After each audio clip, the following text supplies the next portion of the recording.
Hi, my friends. Do you have voices in your head? I'm not talking about schizophrenia now.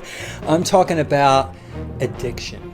I have an addiction to sweet things. I'm not going to say the word sugar because I substituted sugar with stevia and found out it gave me a headache because I'm allergic to it. Who knew?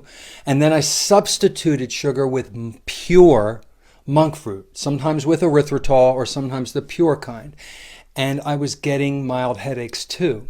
I was doing too much. And I think I got addicted to the sweet taste, whether it was real sugar or sugar substitutes. Once I eliminated that sugar taste, that sweet taste from anything I was putting it on, the voices in my head went away.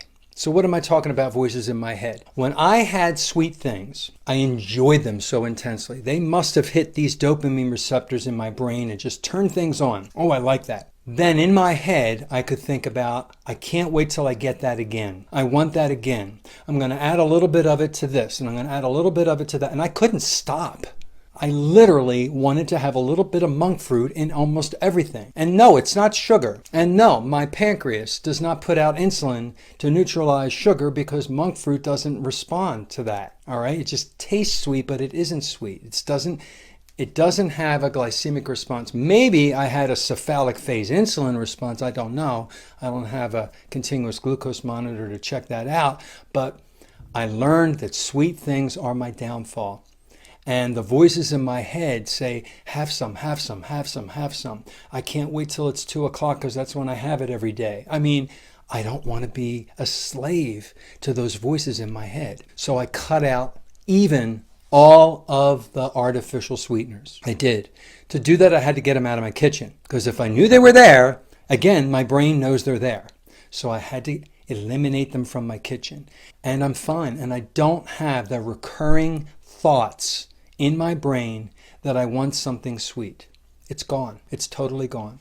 I have 2 meals a day, and I don't even need 2 meals. I could do OMAD, 1 meal a day, but I have a meal at noon. It has no artificial sweeteners in it, and I have a meal around 6 o'clock at night. It's just carnivore. And I used to get that voice that said, ooh, something sweet afterwards, because I used to make the chocolate. I got off of that because of oxalates, and I would sweeten it with monk fruit.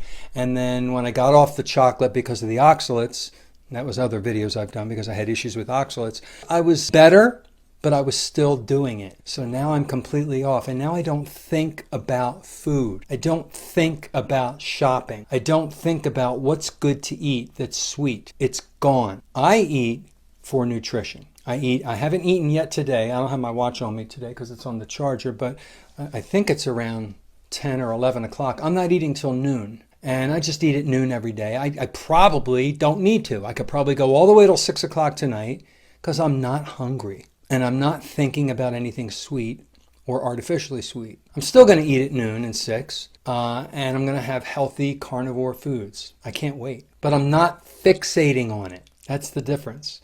So until you're there, maybe you don't understand it. I didn't understand it. I'm focusing on living my life and not on the food. Ladies and gentlemen, eat well so that you can look and feel well and become the optimized version of yourself. Have a wonderful day.